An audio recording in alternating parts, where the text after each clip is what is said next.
Anak yang soleh itu anak yang tahu kalau dia seorang laki-laki nanti, secantik apapun istrinya, selucu apapun anak-anaknya, sebanyak apapun harta yang dia miliki, sehebat apapun dia di mata anak buahnya, demi Allah, orang tua tidak pernah menjadi nomor 2 dalam hidup.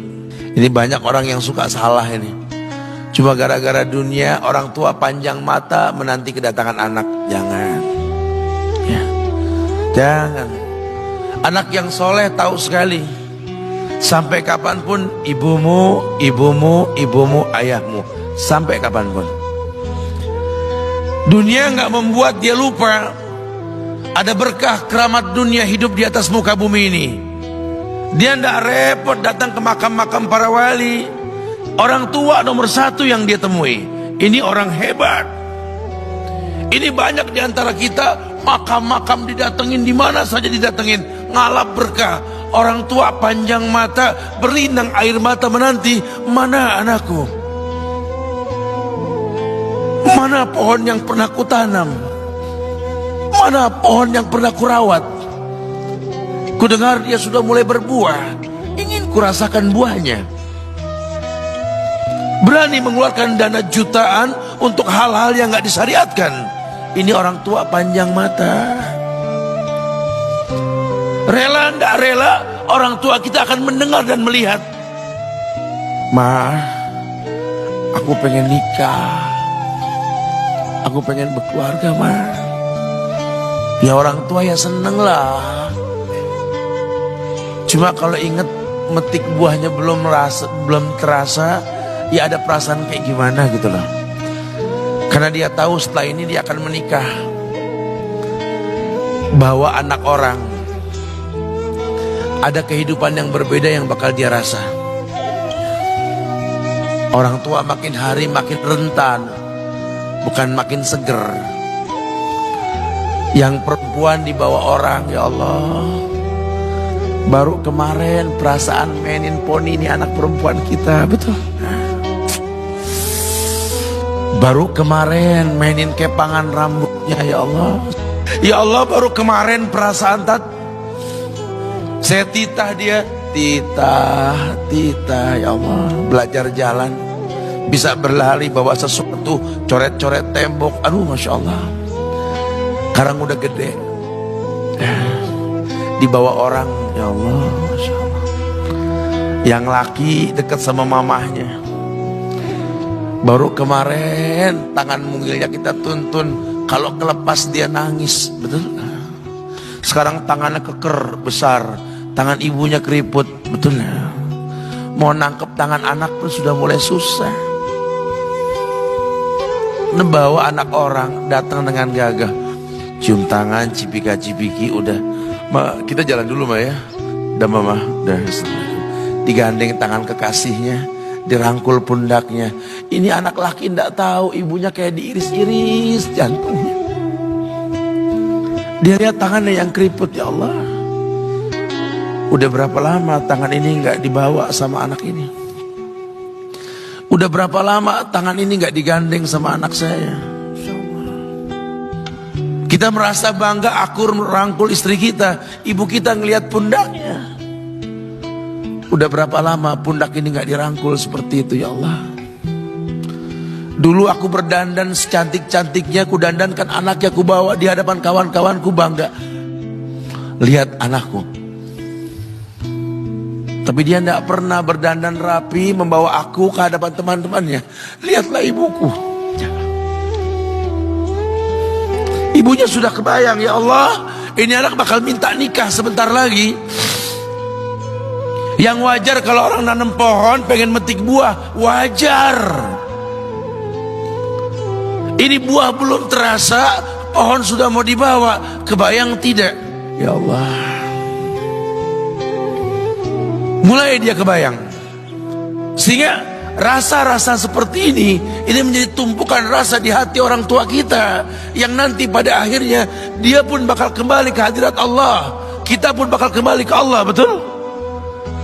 Sementara yang namanya kemuliaan datang dengan cara sabab yang benar. Ridallah fi ridal walidain wa sukhtullah fi sukhtil walidain. Ridanya Allah ada di ridho orang tua, murkanya pun sama. Karena semua ibadah yang dia lakukan berujung pada surga. Dan yang paling gampang ketika dia mau menaklukkan dunia, demi Allah, berkah orang tua dulu yang dia ambil. Ini dirasa oleh orang mulia yang Nabi katakan, innahu min ahlis sama, innahu min ahlis sama. Manhu? Siapa dia? Sahabat, manusia yang pernah hidup zaman sahabat tapi nggak ketemu Rasul, yang bernama Uwais Al-Qarni, pemuda miskin pengembala kambing di negeri Yaman. Padang tandus yang dia tinggal di situ, yang dia kesampingkan hidupnya untuk ibunya, untuk ibunya. Tidaklah terucap kalimat satu yang ingin ibunya pengen, kecuali Uwais pasti akan melakukannya apapun, dan ibunya cacat. Apa kata Uwais? Tidak akan pernah terlontar kata dari mulut ibuku kecuali kan kulakukan yang dia inginkan. Masya Allah. Ibunya cacat dan dia menomorduakan diri, yang penting orang tuanya dulu. Hingga satu waktu ibunya berkata, wahai Uwais, ibu sudah tua. Andai kematian mendatangi ibu,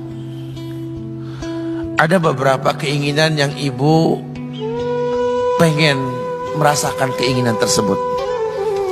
Mungkin enggak ya? Apa Bu? Katakan. Ibu pengen haji.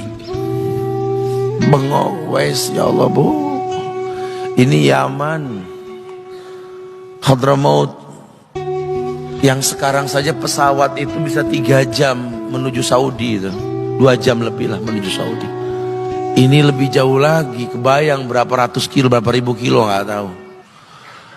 Ya baiklah ibu. Kata Uwais, aku tidak pernah menolak permintaan ibuku, tapi kali ini aku tidak bisa menjawab karena mikir gimana caranya ini. Apalagi dia seorang pemuda yang punya penyakit sopak, ada tanda-tanda putih di bagian badan itu kayak pano besar gitu tuh. Udahlah, terserah gimana nantilah. Yang penting ini nomor 1 dalam hidup ini. Dia beli seekor anak sapi, digendong tiap hari itu sapi sama si Uwais menuju puncak gunung. Turun lagi, gendong ke atas, turun lagi tiap hari. Sampai orang bilang, Uwais gila no. Orang sapi dipiara, dia digendong tiap hari naik gunung yang tinggi. Sampai nggak berasa, dikatakan 8 bulan dia lakukan itu. Sehingga terbentuklah fisiknya yang bagus karena olahraga tiap hari bawa itu sapi. Dan sapi itu makin berat, dalam hikayat dikatakan sampai di atas 100 kilo itu sapi. Kemudian dia tetap gendong ke atas dan dia yakin, bismillah saya yakin. Sampailah bulan haji, ibu naik ke pundakku, digendong ibunya dari negeri Yaman. Subhanallah, gak ada yang gak mungkin. Lihat, dibawa ibunya ke Mekah, bertawaf di Ka'bah, dunia menyaksikan. Bahkan hikayat mengatakan dia sempat bertanya kepada sahabat Abdullah bin Umar, aku telah menggendong ibuku dari negeri Yaman menuju Mekah, bertawaf di Ka'bah ini. Sudahkah aku membayar jasa ibuku? Apa kata sahabat Abdullah bin Umar? Bahkan satu hentakan napas pun ketika melahirkanmu belum terbayar. Bahkan satu hentakan napas pun ketika melahirkanmu belum terbayar. Dia selesaikan tawafnya. Dia selesaikan tawafnya. Selesai tawaf, dibawa ibunya ke makom Ibrahim untuk sholat 2 rakaat. Selesai sholat, dia angkat tangan, dia berdoa kepada Allah, ya Allah, ampunkanlah ibuku ya Allah. Ampunkan ibuku ya Allah. Masukkanlah dia ke sorgamu ya Allah. Masukkan dia ke sorgamu ya Allah.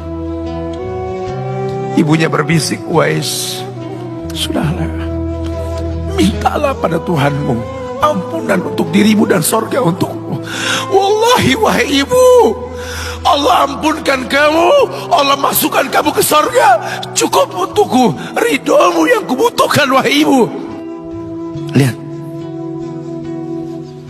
manusia saleh, hasil doa Rabbi habli minas solihin. Lihat, makanya ketika Nabi mengatakan innahu min ahli sama, ini manusia penghuni langit, Umar, Ali, temui Uwais.